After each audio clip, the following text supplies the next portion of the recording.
Welcome to AbilityMKE Now. My name is Sue Roskopf. AbilityMKE Now is a show all about integration, bringing people with disabilities and people that don't have a disability together, enjoying life here in the Milwaukee area. We all have different abilities, and here at AbilityMKE Now, we dive into this topic of diverse abilities. The concept of disability hits a wide range of possibilities. We could be talking about physical or mental disabilities, the deaf and hard of hearing community, blindness, chronic pain, mental health diagnosis, goals of substance use reduction, and the list goes on. We all have our own experience with disability, whether it's our own, with people we know, or with people we encounter in our daily lives. Here at AbilityMKE Now, we break down the barriers and celebrate the ability in all of us. I am so excited tonight to have two very special guests joining us. One that is a familiar voice here with our crew. I'm going to go ahead and bring on in the wonderful Marianne of Waikiki. So Marianne is an author and is the I almost said part of the team, but she is the Acts of Series, oh my goodness, Acts of Kindness series. Her website is actsofkindnessseries.com. By now that should be flowing off my lips, so sorry. Marianne, come on in. How are you today?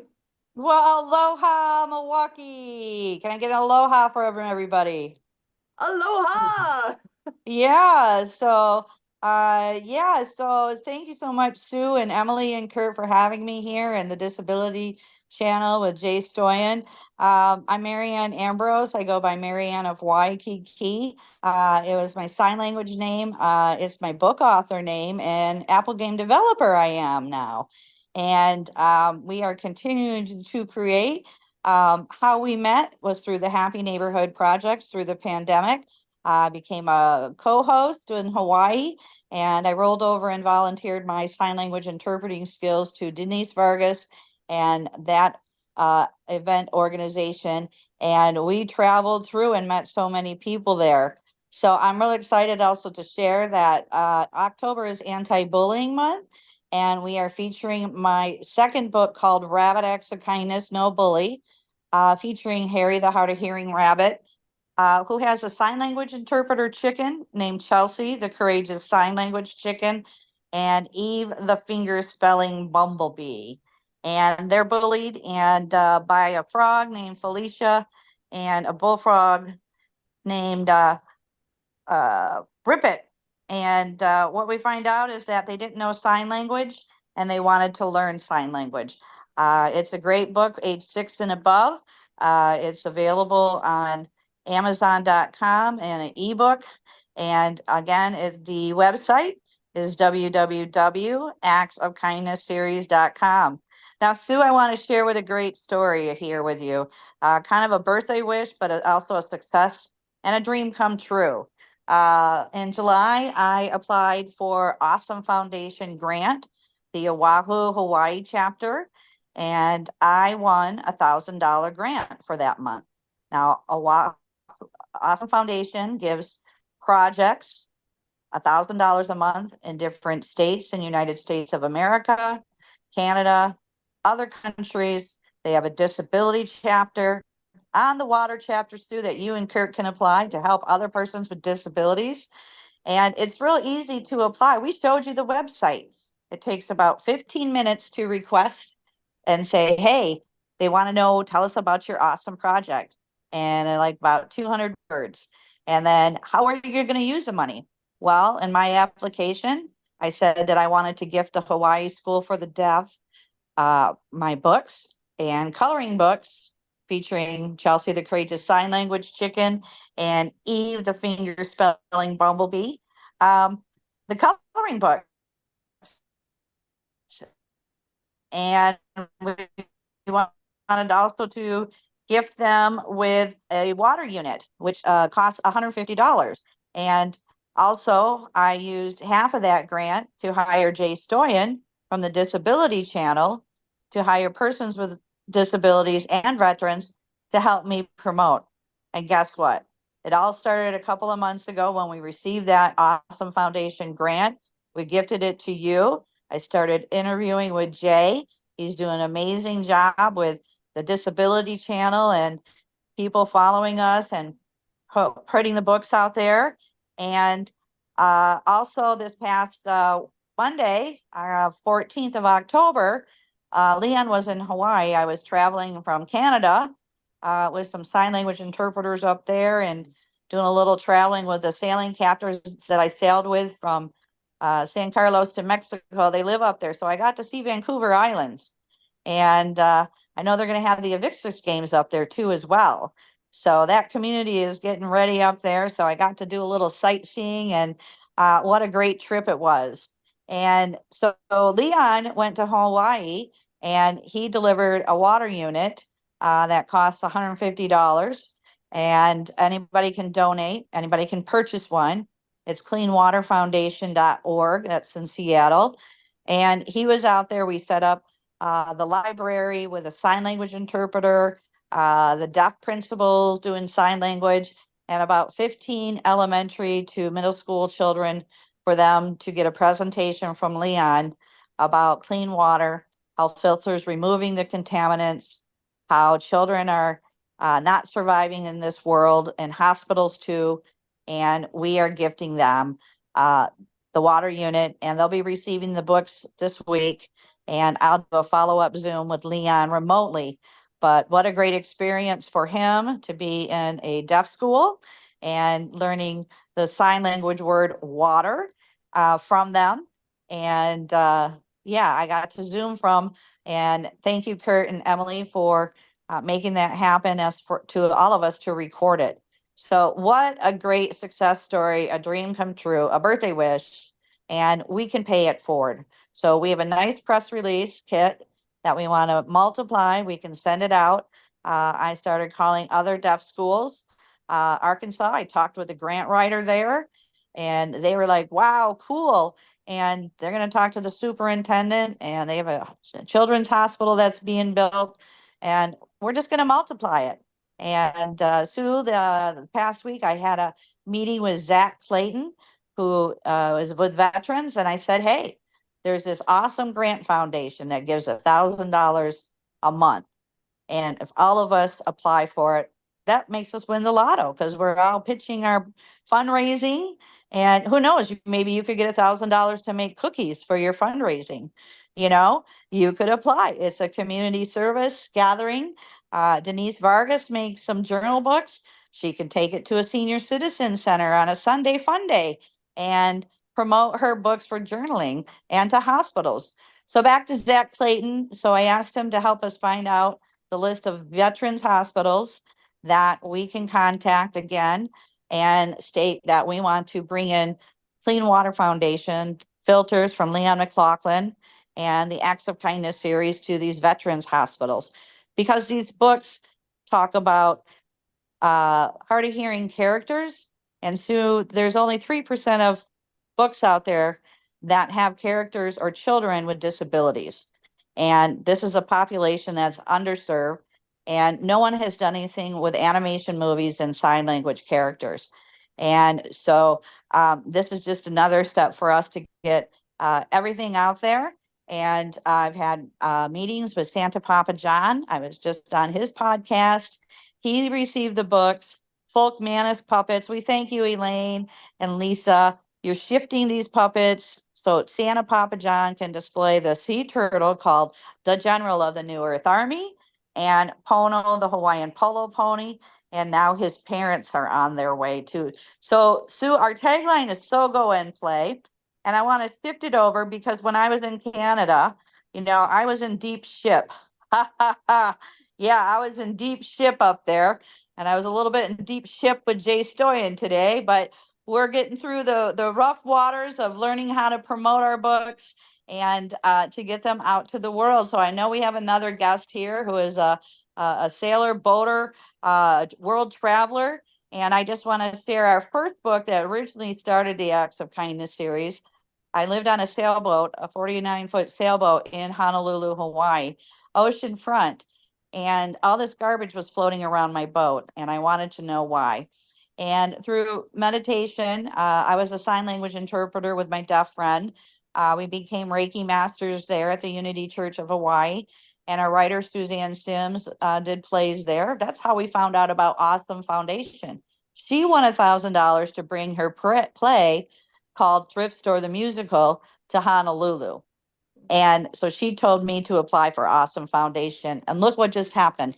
Here we are sharing it and the excitement and how we're helping the community. Not only with water units for that can give 500 people fresh, clean drinking water, and seeing what's happening around the world with these hurricanes and floodings and all that. And so Suzanne helped us write this first book, Underwater Acts of Kindness, and we wanted to know where the plastics was coming around. Well, was coming from a Great Pacific garbage patch between Hawaii and California. And so we wrote this book featuring Noah, the hard of hearing whale, who comes down from Alaska on a Hawaiian vacation. And they have a glow in the dark party, and a black speedboat hits Noah and he loses his hearing. Just like what can happen in a car accident. I was in an auto accident too. A manager of a hotel wasn't paying attention. She must have been texting and drove her SUV through the wall behind me. So I suffered from neck, back, broken ankle, and hearing loss. And through my journey out there in Honolulu, I did meet a chiropractor named Dr. Fingers, was his nickname. And so in honor of him, he is our hermit crab called Dr. Fingers, the fingers hurling hermit crab. And a sea turtle called the General of the New Earth Army recruits Noah, the hard of hearing whale, after he's rehabilitated at the shipping clinic to tackle the Great Pacific Garbage Patch between Hawaii and California.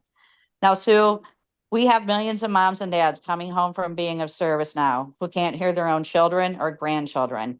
So now these are educational books with hard of hearing characters who are being of service, such as The Great Pacific Garbage Patch and Ocean Cleanup, Stopping Bullying. And now we just finished the climate change book for Leon McLaughlin, Clean Water Foundation, called Cool Acts of Kindness for Climate Change.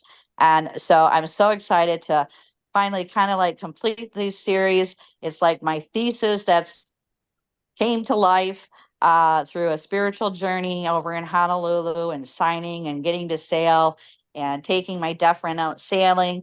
And how do we do it, Sue?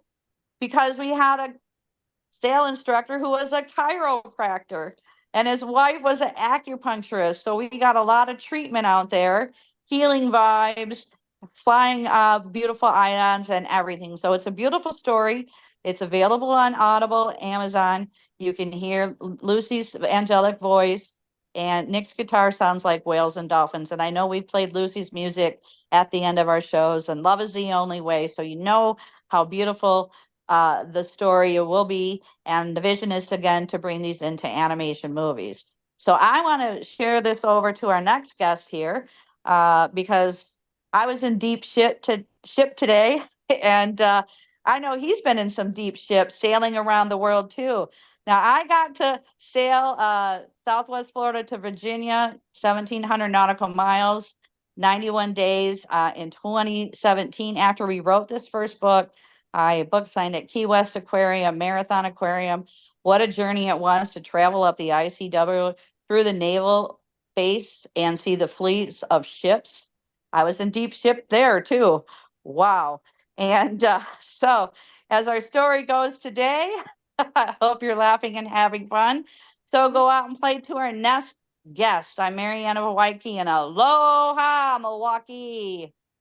Awesome. Marianne, thank you so much. So many good things happening. And you are correct. Our next wonderful guest knows all about being on the water and having a good time out there. Ralph Brown, come on in and say hello and tell us a bit about your water experience.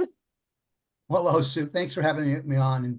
And Marianne, thank you for such a great intro. I'm Ralph. I hold 4 world records in extreme power boating. And so I like the water. I grew up on the water. My earliest memory in life was in California. We basically were just right north of LA, and we lived on the beach, not near the beach, but on the beach, and Buffy from Family Times, Family Life, A Family Affair was our next door neighbor. Anyway, so we lived on the water. My earliest memory, my mom waking me up that I want to go catch grunions. So what's a grunion? Grunion's a little fish, looks like a little cigar. Okay. And they swim right up on the shore and lay their babies, and then they go out and die. So our job is they come up there on the shore at the highest high tide, lay their babies, and they're heading back out to sea to die. Our job is to help them with that process and put on our stew pot. So I'm 4 years old. I got a bucket, and my older sister, I'm number 5 out of 8 kids. And so all the other Browns are running up and down the beach with buckets. I'm the youngest one with a bucket running up and down the beach. And I'm waving my bucket as I'm running up and down the beach, and my grunions are just flying out. Okay. And my dad's saying, hey, where are your grunions?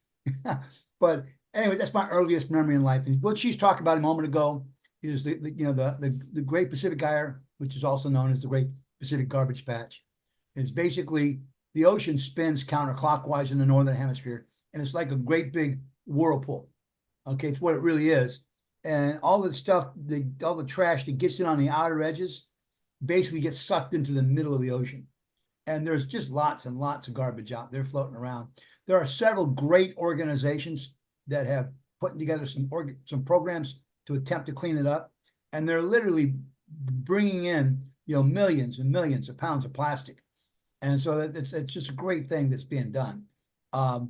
It's never going to be completely cleaned up, but it's going to be some serious progress. And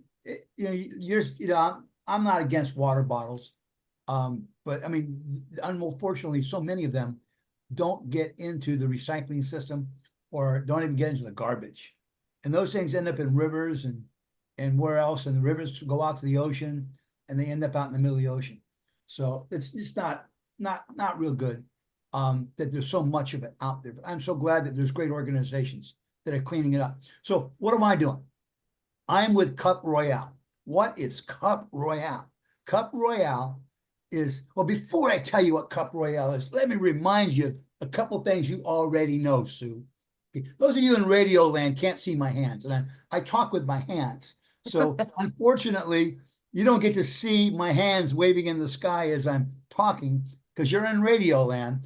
But the 4 largest things, the largest markets by profit, or the largest industries by profit in the world, number 1 is healthcare. Okay. Number 2 is internet sales. Number 3 is automobile sales in terms of profit. Okay. The 3rd largest thing in the world. The 4th largest thing in the world in terms of profit is sports and entertainment. It's just huge.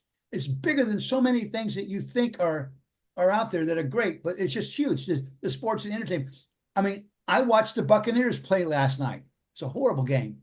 Okay. But I stayed up and watched. Anyways, but we got beat. Unfortunately, that's how it worked out. And a couple of our star players got hurt. And but that's terrible too. But I like football, and I like a lot of other things. But the 5 largest things on TV that fall into under sports and entertainment would be the Olympics, World Cup soccer, European Cup soccer, the America's Cup, and Formula One racing. So what you're really talking about is the Olympics is racing and a bunch of other events, but mostly racing. Then you have soccer for World Cup soccer, soccer for European Cup soccer, racing for the America's Cup, and racing for Formula One. So what you're talking about really is the world, what they really love. The whole world loves soccer and racing, especially when racing is country competing against country. Again, the Olympics is country competing against country. World Cup soccer, it's country competing against country. European Cup soccer, country competing against country. The America's Cup, country competing against country. It draws out that patriotic chunk within us that says, it's my country. I'm going to stand up for my country. We have that. We all have that. I'm proud to be an American most of the time. Sometimes I think we do some pretty stupid stuff. Okay. But most of the time, I'm really, really proud to be an American. And even when we're doing stupid stuff, I'm still proud to be American, but I'm not so happy with the stupid stuff. Okay, which I see you smiling over there, Sue. You Oh yeah, understand that. I get that. There's a lot of stupid stuff out there. But anyways, so as a country, so what we're creating is the first ever, first annual powerboat race all the way around the planet. It's 62,000 miles. It's the longest race in the history of mankind. Okay, to give you an idea how far 62,000 miles is, look at the moon. It's approximately 250,000 miles, actually a little bit less, about 240, I think it's 246, if I'm not mistaken. So I'm talking 1/4 of the distance to the moon. That's how far that race is. To get you, that's broken into 20 legs, 20 incredible legs. We're racing from San Diego to Hawaii. And, you know, just boom. Then from Hawaii, we're going to race to Tokyo, from Tokyo to Singapore, from Singapore to Sydney, Australia, from Sydney, Australia to Cape Town, South Africa. And from there, we're going to make a decision. If we're still fighting like we're fighting now, or having all that problem with Yemen and all the problems with what's going on in Israel and stuff, then we are not going to Mumbai at that point. We're going to reroute a little bit. And instead of going from Sydney, Australia to Cape Town, South Africa, we'll go from Sydney, Australia to Mumbai, India, and then back to Cape Town, South Africa. And then we're going to go around the west side of Africa and into the Mediterranean and back out, and then all the way over to New York City, then to Miami, and from there to Brazil, around the Horn, all the way around South America, some of the roughest ocean in the world. You say, why would you race through the roughest ocean in the world? Because it's the roughest ocean in the world. Exactly. Because it's That's there. It makes great TV. Okay. That's what. But you know, race through that stuff. Okay. And we're going to race around to Peru. Okay. Then up to Colombia, then back to San Diego, California. And so basically that's the current plan. Now, there's a good chance it may change, but that is the current plan for the race. I apologize. I'm fighting a little bit of allergies. I'm in Florida, near Tampa. We had this thing called a hurricane about 2 weeks ago. Yeah, how'd that go for you?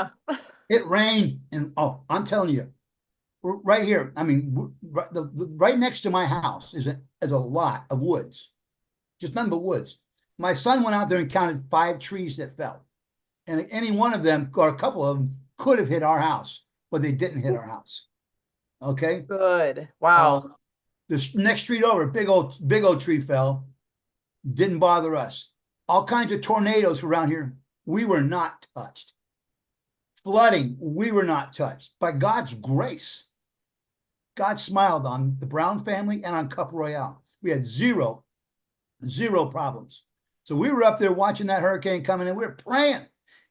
You know, we saw the heading. It was heading at basically 55 degrees, 35 degrees, which is northeast.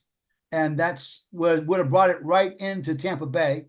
And we were praying that it didn't go into Tampa Bay, but it did change to a heading of 55 degrees. For you guys that don't pay any point, that means it went northeast. Okay, more east than north. And unfortunately for Sarasota, the south side of Tampa Bay, it hit there. Had it gone into Tampa Bay instead, we had a lot of flooding in Tampa Bay, but the amount of flooding in Tampa Bay would have been 3, 4, maybe even 10 times worse than it was. And I mean, the dome where the Tampa Bay Rays play, the top of the dome is gone. I mean, the whole dome, the top is gone. Okay. And that was on the weaker part of the hurricane. If we'd gotten the stronger part of the hurricane, whoa. Okay. But we didn't get that. And so by God's grace, we were very fortunate. It could have been much, much worse than it was. And so we're grateful. I mean, very grateful that it was. We had zero damage to speak of that directly affected me, but I have lots of friends that have had other damage. So I got to go out and use a chainsaw, cut up some trees for other people. And that's kind of neat. You know, we lost power for 20 hours, but I have 2 generators, so no big deal. Okay. I got to loan a generator to a friend, which again, I can't comprehend living in Florida and not having a generator. We have these things called hurricanes. They come every year about the same time. And so people think that they're new. They're not. Okay. They've been around. Recorded history has the deadliest one is 1901. Okay. Not 2001, but 1901, the deadliest. Wow. And so we only have records that go back about 150 years, but human history goes back about 6,000 years. Some people say it goes back 10, 12,000 years. Who knows? I wasn't here back then. I'm guessing you weren't either. I wasn't either, no. So anyways, but who knows? But a lot of people say they're worse now than they've ever been before. I'm not so sure I believe that, but I guess some people do. But what's really cool about them, people don't realize that if the Gulf gets, a bunch of scientists say that the planet's temperature has gone up 1 degree Celsius in 150 years. Okay, that may or may not be true. Okay, I come out of what they call PML, precision measuring equipment laboratories, and basically our job is to make sure highly sensitive equipment works right. Okay, and you fix it. And so I'm going to tell you, based on I studied, one of the things we studied and practiced and making sure thermometers are giving you the right temperature. And so when people say that they're going back to a quarter of a degree, 100, quarter of a degree 75 years ago, I say you might be right, you might be wrong, and you don't know, and I don't know either, because the equipment wasn't good enough back then. But anyways, if the entire planet has only changed 1 degree Celsius in 150 years, which it might be right, it might be wrong. I don't think anybody really knows for sure. A lot of people claim to know, but when you get into the actual measurement, the science of measurement, and that's what not meteorology, but metrology is, and that's what my training was originally, metrology. Okay, the science of measurement. You get into the science of measurement, baloney. Okay, it might be right, it might be wrong. Nobody really knows. But let's assume it's right. Let's assume for a minute it's right. I mean, the planet has only changed 1 degree Celsius in 150 years. Only one. The planet's doing a really good job of regulating its temperature. So if you think about this for a minute, you get a hot Gulf, okay, hot Caribbean, which are supposed to be hot. Okay, we get hot air coming off North Africa. That hot air rises, creating a pressure depression. Okay, all right, where it goes down to millibars. Okay, which gets down to about 0.9 millibar. Anyways, so it gets down and the pressure drops. Anyways, so when you look at this, it basically creates a storm. That storm picks up billions of gallons of water, throws them into the outer atmosphere. And again, I know I'm talking with my hands. Everybody on the radio can't see me talking with my hands. But anyways, that's the way it works. Okay, all that water goes way up in the atmosphere. And what's it do? It cools the earth. It regulates the earth. You stop and think about that. If it gets really hot, the storms get worse, and the storms get worse. It cools the earth, and that keeps it from getting hot more. And so that water that's in the outer atmosphere, you're waving, which means stop talking about all that kind of stuff, because we're getting towards the end. But we're creating what's called the Cup Royale. It's the first annual power boat race all the way around the world, and it's really a scientific experimentation contest. Can you make a more efficient boat than me? And are you man enough to drive, or woman enough, or crazy enough, or whatever it is, to drive it all the way around the world? And we're excited to hear more.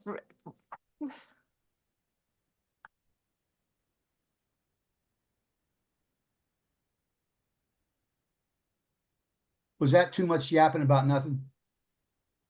Nope, that was awesome. Actually, can you go ahead and get the YouTube there, Emily? And